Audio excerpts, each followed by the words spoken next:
हमारे साथ सुरेंद्र शर्मा जी हैं। सर, सबसे मुश्किल काम है दुनिया में लोगों को हंसाना, लेकिन जब हंसाने वाला ही लोगों को रुला के चले जाए तो क्या? गलत बात है।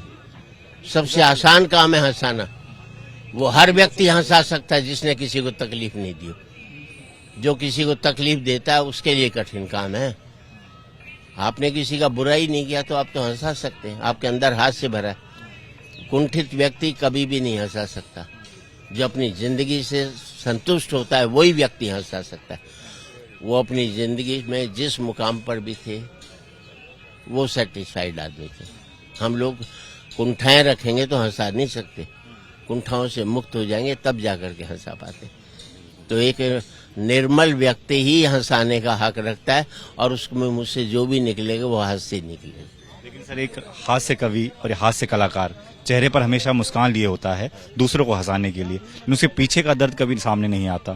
तो क्या अब चीजें किस तरीके की आप इसको देखते हैं? क्योंकि राजू श्रीवास्तव को कभी किसी ने मुस्कान के बगैर नहीं देखा होगा, लेकिन आज ऐसा वक्त है कि हर किसी की आंखों में आंसू हैं। देखिए, मेरा मानना है हम कलाकारों को सुख सार्वजनिक करना चाहिए, दुख व्यक्तिगत रहना चाहिए। अक्सर हर व्यक्ति आजकल अपने दुख को रोता रहता है और सुख को अपने लिए रखता है। हमारा सुख औरों के लिए है, ना कि अपने लिए। राजू श्रीवास्तव जी के अंतिम संस्कार में आप पहुंचे हैं, कुछ यादगार लम्हे जो आप शेयर करना चाहें? यादगार लम्हे इसलिए याद नहीं आते हैं कई बार जब लो माइंड में आप पहुंच जाते हैं।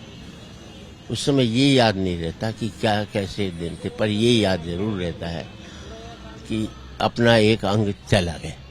उत्तर प्रदेश सरकार में टूरिज्म मिनिस्टर जयवीर सिंह इस वक्त हमारे साथ बातचीत के लिए मौजूद हैं। सर, आज राजू श्रीवास्तव जी के अंतिम संस्कार में आप पहुंचे हैं, क्या मैसेज देना चाहिए? देखिए, उत्तर प्रदेश सरकार ने कल भी विधानसभा सत्र के दौरान 2 मिनट का मौन धारण करके और शोक प्रस्ताव पारित करते हुए अपनी संवेदनाएं व्यक्त की हैं। मैं समझता हूं कि हास्य कलाकार के रूप में जिस प्रकार से उन्होंने एक पूरे विश्व में अपना एक दहाक छोड़ी और उत्तर प्रदेश सहित पूरे देश में एक अनूठा जिस तरीके का प्रदर्शन अपने छोटी सी अल्प आयु में किया, वो हम लोगों ने एक ऐसा कलाकार खो दिया है जिसकी लंबे समय तक आवश्यकता महसूस थी। उत्तर प्रदेश में हमने उनको फिल्म विकास परिषद के अध्यक्ष के रूप में भी बनाया हुआ था। उत्तर प्रदेश को एक अपूरी क्षति हुई है और हास्य कलाकार के रूप में पूरे देश को एक अपूरी क्षति हुई है। उसके प्रति पूरी असामयिक मौत पर प्रदेश सरकार की ओर से मैं आज उन्हें माननीय मुख्यमंत्री की ओर से यहाँ अपने श्रद्धा सुमन अर्पित करने के लिए आया हूँ, उनके अंत्येष्टि में शामिल होने के लिए आया हूँ। ये माननीय मुख्यमंत्री का कल ही मुझे संदेश मिला कि चूंकि वो आज बहुत ज़्यादा व्यस्तम है तो मैं उनके प्रतिनिधि के रूप में यहाँ उपस्थित हूँ। उनको परिवार के प्रति मेरी शोक संवेदना व्यक्त करता हूँ और ईश्वर से हम कामना करते हैं कि राजू जी को अपने चरणों में स्थान दें, जहाँ भी हों उनकी आत्मा को मोक्ष मिले।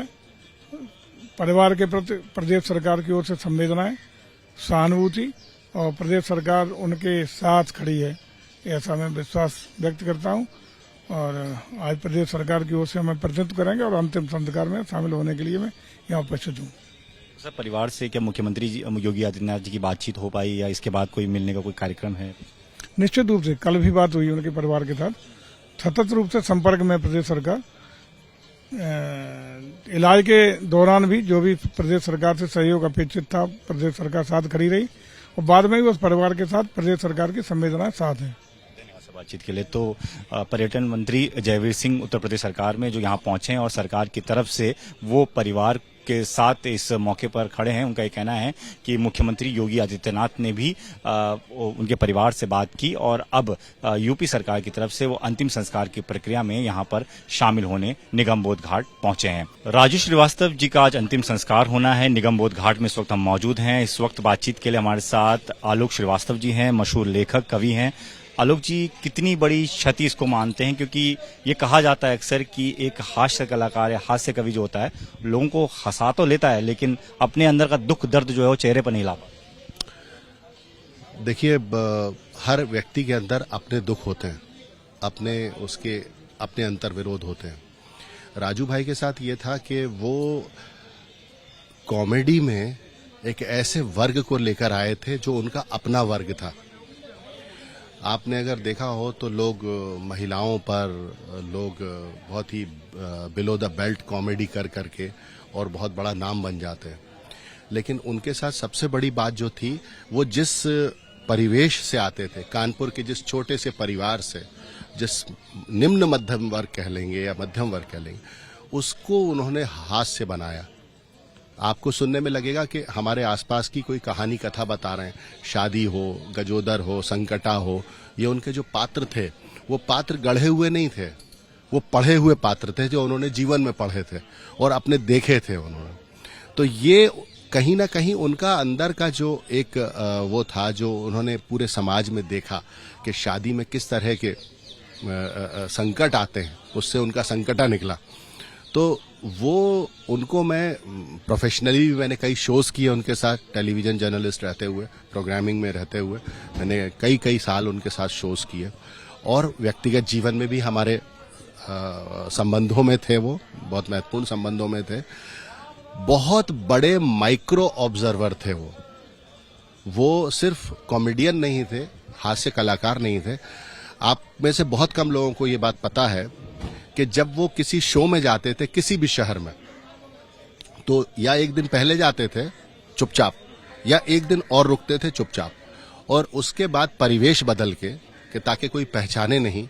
मतलब कुंभ लगा हुआ है तो कुंभ में 3-3 दिन 4-4 दिन राजू श्रीवास्तव जो हैं वो साधुओं के साथ हैं, और साधुओं को पता ही नहीं कि राजू श्रीवास्तव हैं, सिर्फ इसलिए कि वो ऑब्जर्व कर सकें कहीं उनका कोई पीड़ा हो, कहीं उनका कोई दर्द हो, कहीं उनमें से कोई हास्य निकलता हो, व्यंग्य निकलता हो।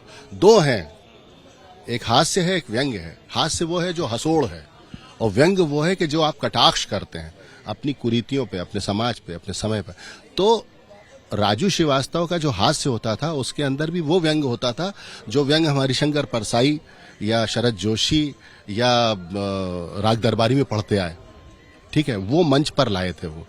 तो मैं उनको एक ऐसे कलाकार के तौर पे देखता हूं जो प्रतिबद्ध भी था, सिर्फ हंसोड़ नहीं था, वो आपके आसपास की ऐसी कुरीतियों पर भी दृष्टि रखता था और आपको दिखाता था कि यहाँ पर ये लोचा है, ये गड्ढा है।